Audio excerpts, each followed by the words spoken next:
4000 बोल रहे हैं, कल 8000 बोलेंगे जैसे एक बात।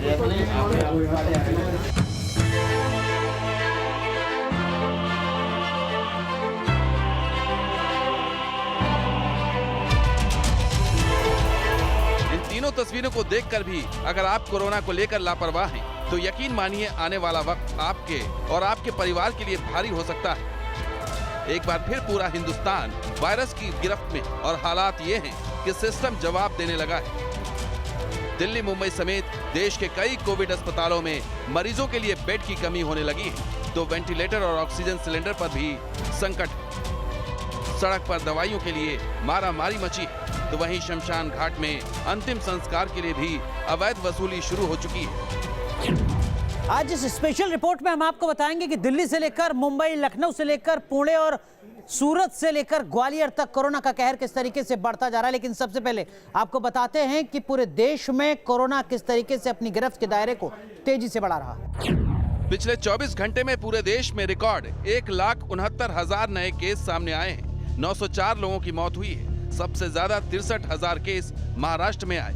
यहाँ 349 लोगों की मौत कोरोना संक्रमण से हो गई, जबकि यूपी में 15,000 नए केस, 67 मौत। दिल्ली में 10,700 केस, 48 मौत, जबकि छत्तीसगढ़ में 10,521 नए केस सामने आए हैं। चिंता की बात यह है कि यहाँ 24 घंटे में मौत का आंकड़ा 122 तक पहुँच गया है। देश में कोरोना की इस तेज रफ्तार की वजह भी बताएंगे, लेकिन उससे पहले आपको लेकर चलते हैं मध्य प्रदेश। सबसे पहले यहाँ 3 तस्वीरों को देखिए। अभी 6000 बोल रहे थे, अब 4000 बोल रहे हैं। इंदौर में हालत यह है कि अस्पतालों में ऑक्सीजन की किल्लत है और अपनों की जान बचाने के लिए लोग खुद ही ऑक्सीजन सिलेंडर खरीदकर अस्पताल ले जा रहे हैं। तो वहीं जबलपुर में दवा कारोबारी आपदा में अफसर बनाने में जुट गए हैं। यहाँ रेमडेसिविर इंजेक्शन 17,000 तक की कीमत में बेचा जा रहा है, तो वहीं ग्वालियर में अंतिम संस्कार के लिए सौदेबाजी करनी पड़ रही है। ग्वालियर में कोरोना से मौत का सिलसिला जारी है। शव के अंतिम संस्कार के लिए भी शमशान घाट में अब अवैध वसूली शुरू हो गई है।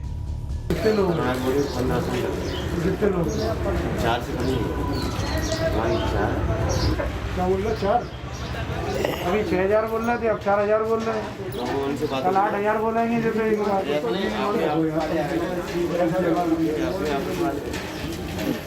6000, 8000 के 4000 के लग रहे हैं, 1500, 1800 के ऊपर कभी लगे।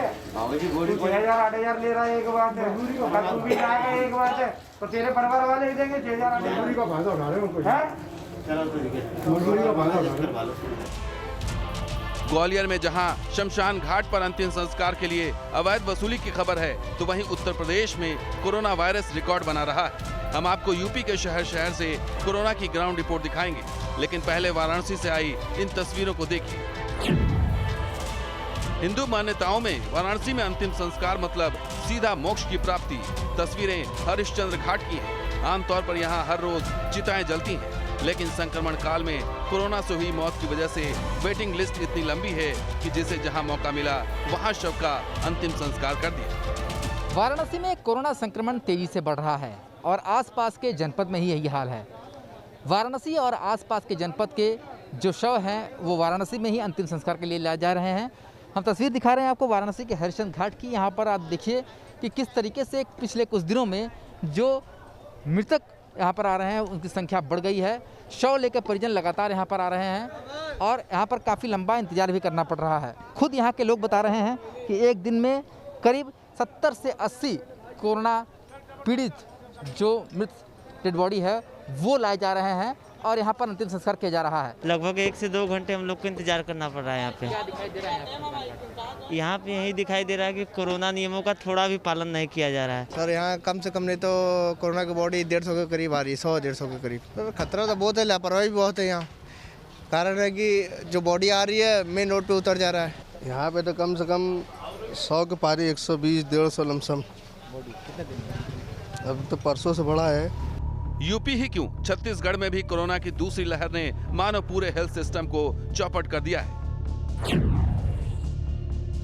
स्ट्रेचर पर कफन में लिपटे ये उन लोगों के शव हैं जिनकी मौत कोरोना की वजह से हुई है। छत्तीसगढ़ के सबसे बड़े सरकारी अस्पताल के इस मोर्चुरी में शव को रखने तक की जगह नहीं है। कुछ को तो स्ट्रेचर नसीब हो गया, लेकिन कई शव जमीन पर ही कफन में लिपटे पड़े हैं। मॉर्चुरी में हर रोज इतने शव आ रहे हैं कि सभी शवों का पोस्टमार्टम तक नहीं हो पा रहा है। कोरोना की दूसरी लहर से निपटने में गुजरात सरकार के भी हाथ पांव फूल रहे हैं। अहमदाबाद में दवा को लेकर सड़कों पर मारामारी है।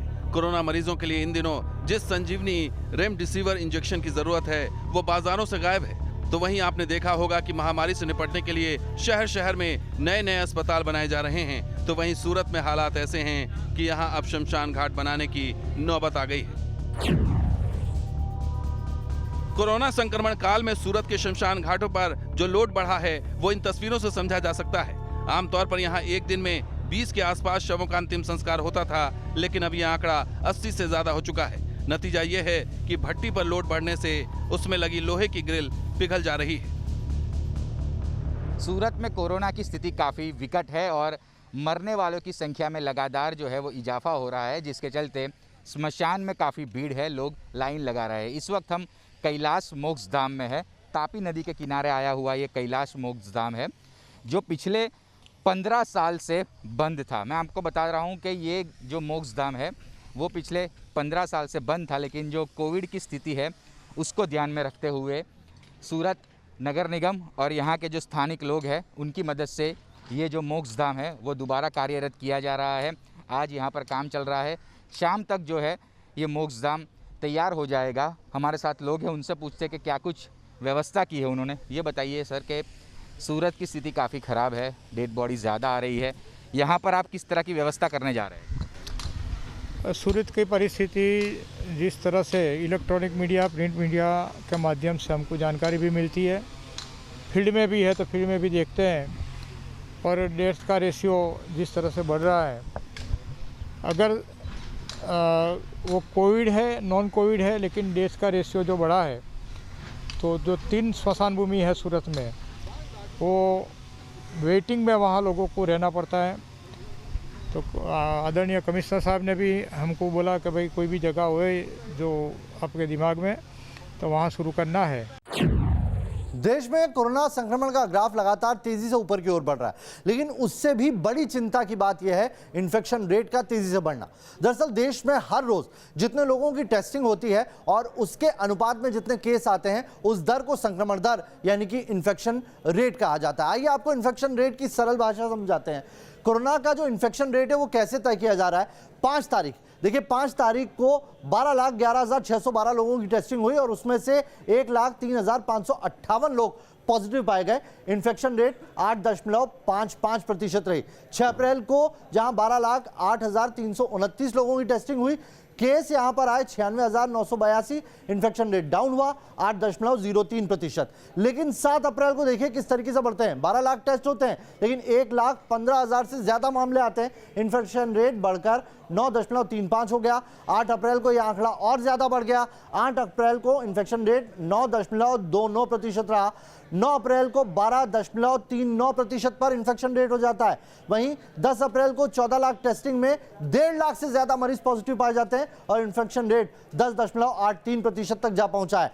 11 तारीख को यह रेट बढ़कर 14.31% तक जा पहुंचा है। इसी से आप अंदाजा लगा सकते हैं कि किस तरीके से पिछले 13 दिनों में इन्फेक्शन रेट 3 गुना ज्यादा बढ़ा है और यह एक बड़े खतरे की घंटी है। देश में कोरोना जिस तेजी से फैल रहा है वो देश की सबसे बड़ी अदालत से आई तस्वीरों से समझ सकते हैं। जिस कोर्ट रूम में न्यायमूर्ति ऐतिहासिक फैसले देते हैं वहां सैनिटाइजेशन ड्राइव चल रहा है। सुप्रीम कोर्ट के 44 स्टाफ कोरोना पॉजिटिव मिले हैं, जिसके बाद सोमवार को कोर्ट रूम में कोई जज मौजूद नहीं थे और फिलहाल सभी न्यायिक कामकाज ऑनलाइन होंगे।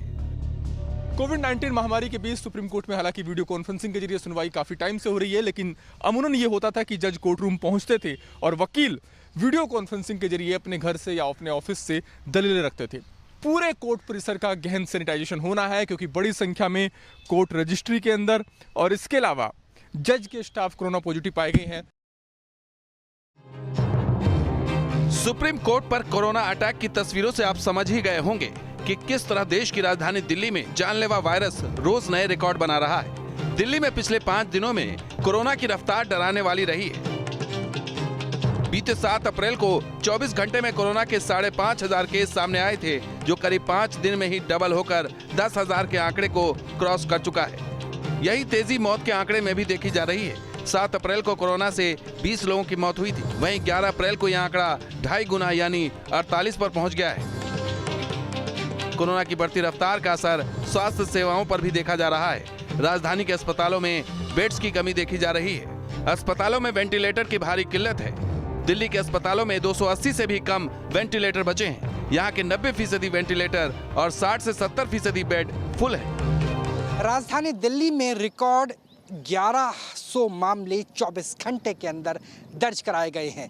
65% के आसपास बेड फुल हो चुके हैं और वेंटिलेटर की बात करें तो इस वक्त सिर्फ 283 यानी 90% वेंटिलेटर भी फुल हो चुके हैं राजधानी दिल्ली में। अब बात उस राज्य की जो देश में कोरोना का सबसे बड़ा हॉटस्पॉट है। देश में कोरोना के 37% से ज्यादा नए केस महाराष्ट्र में आ रहे हैं। यहाँ पुणे कोरोना का सबसे बड़ा सेंटर बन चुका है। पिछले 24 घंटे में पुणे में 12,590 नए केस सामने आए हैं। 16 लोगों की मौत हुई है, जबकि मुंबई में 9,986 नए कोरोना मरीज और 79 लोगों की मौत हुई है। नागपुर की बात करें तो यहाँ 6,791 नए कोरोना मरीज मिले हैं, जबकि 34 संक्रमितों की जान चली गई। मुंबई में कोरोना मरीजों की तेजी से बढ़ती संख्या के कारण अस्पतालों में बेड को लेकर त्राहिमाम मचा हुआ है। हालांकि प्रशासन अस्पतालों में बेड की कमी की बात से इनकार कर रहा है। वहीं कोरोना की रफ्तार से निपटने के लिए बीएमसी हर छोटे बड़े नर्सिंग होम और निजी अस्पतालों के बेड का अधिग्रहण कर रही है। इससे काफी हद तक बेड की किल्लत से पार पाया जा सकता है। दवा दुकानों के सामने बैठकर लोगों की नारेबाजी की तस्वीर पुणे की है। ये वो लोग हैं जिनके रिश्तेदार अस्पतालों में कोरोना की वजह से जिंदगी और मौत के बीच फंसे हुए हैं। जिंदगी के लिए रेमडेसिविर इंजेक्शन चाहिए, नहीं तो मौत सामने खड़ी है। लेकिन रेमडेसिविर इंजेक्शन अस्पताल में तो पहले से ही गायब है, अब दवा दुकानों में भी यह नहीं मिल रहा है। एक तरफ कोरोना की रफ्तार से देश लॉकडाउन की तरफ बढ़ रहा है, तो वहीं लोग लापरवाही से बाज नहीं आ रहे। महाराष्ट्र के सतारा में बगाड़ जुलूस में शामिल 61 लोगों की रिपोर्ट पॉजिटिव आई है। पाबंदी के बावजूद लोग इस जुलूस में शामिल हुए थे, तो वहीं उत्तराखंड के हरिद्वार में जारी महाकुंभ में रविवार को कोरोना का बम फूटा। तमाम कड़े गाइडलाइंस के बावजूद 401 लोग कोरोना पॉजिटिव पाए गए हैं। इनमें अखिल भारतीय अखाड़ा परिषद के अध्यक्ष महंत नरेंद्र गिरी सहित जूना अखाड़े के कर्मा गिरी और जूना अखाड़े के नितिन गिरी भी शामिल हैं। न्यूज नेशन आपसे अपील करता है कि आप खुद सावधानी बरतकर कोरोना को फैलने से रोक सकते हैं। मौत के वायरस से बचाव का एक ही मंत्र है, 2 गज दूरी, मास्क है जरूरी। Team news nation.